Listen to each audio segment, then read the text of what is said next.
I'm delighted to welcome all of you here to what is our first post-COVID, I think, Kieran, post-COVID workshop.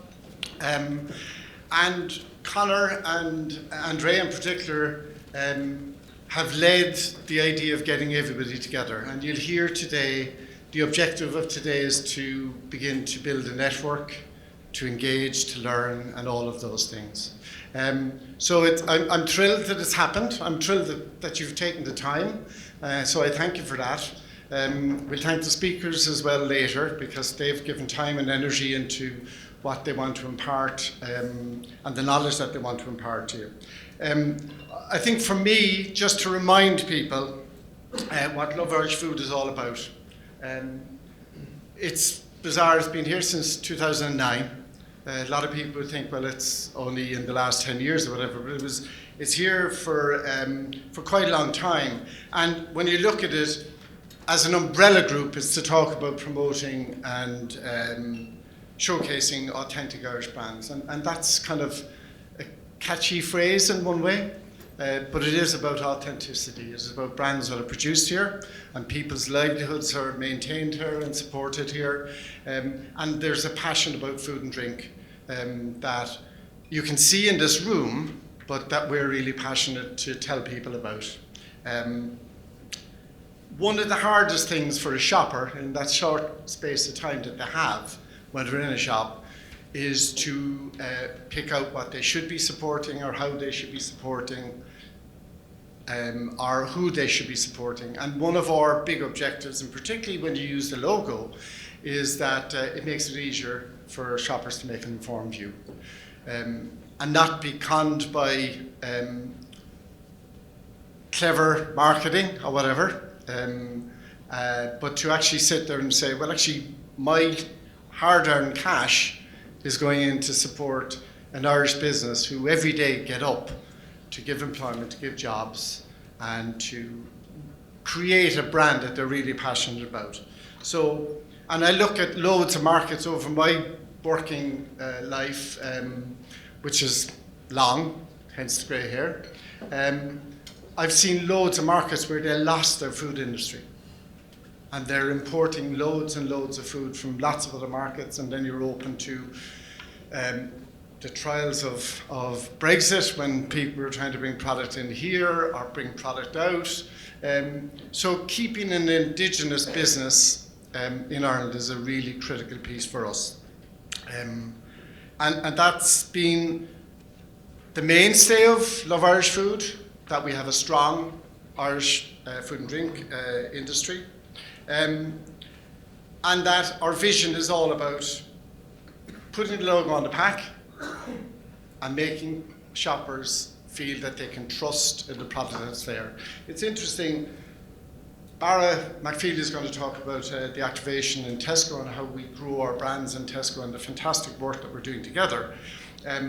But in the initial conversation that we had with Joe Manning, I asked him a question which was, if I said Love Irish Food, what would you say? And he said, trust. I said, well, that's kind of, what do you mean by trust? And he said, well, I'm not going to wake up on Saturday morning and open the newspaper and find that we're stocking a product that is pretending to be something else. And that's a huge statement for everyone in this room, but also from a retailer saying, actually, that's what I feel when I see the logo or when I hear Love Irish Food. So that's a credit to everyone in this room, but it's also a credit to Kieran and previous executive directors and the challenge that Conor has, that we continue to build that trust, because trust is easily lost and hard to gain, but it's an important piece of the values that we have. And when you talk about the values, or we talk about the values, quality, which is a key component of everyone that manufactures in Ireland, and definitely of people in Love Irish Food, that you're assured that 80% of the manufactured products manufactured here with the ingredients that you can get bought locally. And we have to make choices sometimes of saying that business or that company cannot be a member. And that's a hard thing when your whole ethos is to try to go out there and say, support Love our Irish brands. But if you're not manufacturing here and you're not investing in the community in that way, then that's a criteria that doesn't hit with the values of the business. Sustainability for me starts at home, and buying Irish product is the real essence of starting point of sustainability, whether it's food miles or supporting jobs or whatever. Trust I've mentioned, and I was in a conversation earlier which was what support? Support is, and Conor will talk about later, about how you build brands or how we support communication to shoppers, or how indeed some of the activation that we're doing, or the brilliant activation that's currently running in Tesco, how it talks to shoppers and informs them of the wonderful work that you guys are doing. But the support kind of goes wider than that, and that support is having somebody to talk to, or providing a new avenue for somebody. We're talking about the Brand Development Award, finding things like that can support somebody's development that they could never actually reach or stretch to do today. So that's one of the challenges that we have in Love Irish Food, to make sure that that happens. The last one, which is community, is what today is all about. Community for me, and I said to Kieran when I became chair of Love Irish Food, Nirvana for me is that this Love Irish Food group of members operated like a community, and they shared ideas, because it's a lonely existence when you're trying to build a brand or build a company, or even if you're in a big company trying to grow the business every year. But most of the things, the challenges or the opportunities, somebody else has done them before. And if you can build a community of, like we have today, which is on WhatsApp, there are 20 companies that are part of the Tesco activation that are all on WhatsApp together, and that is the start of a community where they can talk about the trials that they have, the opportunities they have, how they reach them, and that for me is all why community is important. The other piece for me is shared learnings, and today is about learnings. I think all of the presenters today will give key nuggets that you'll walk away and go, geez, I never thought of that.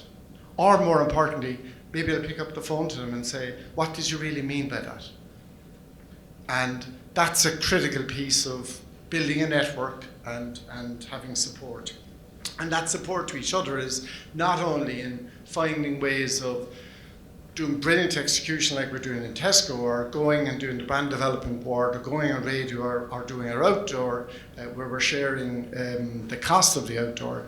It's about finding ways of supporting each other and finding ways that you can benefit from your membership of Love Irish Food that helps you to do and grow your business better. And that's a critical piece of building today. So today's about essence of starting that community, building a network. So hopefully you'll meet and get names of people so you can pick up the phone.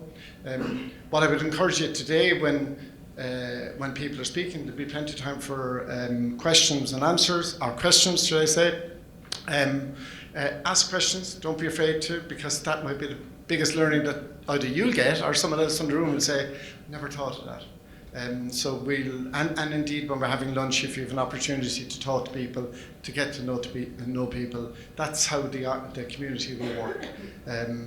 So we have a packed agenda with lots of fantastic speakers. They've all assured Andrea that they're going to stick to time.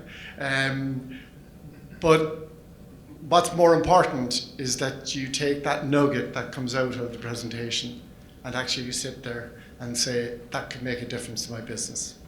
So I'm going to hand you over to Emer Healy from Kantar, who's going to give us some insight into the travails of a never-changing market, and I'll be on and off throughout the day talking about different speakers.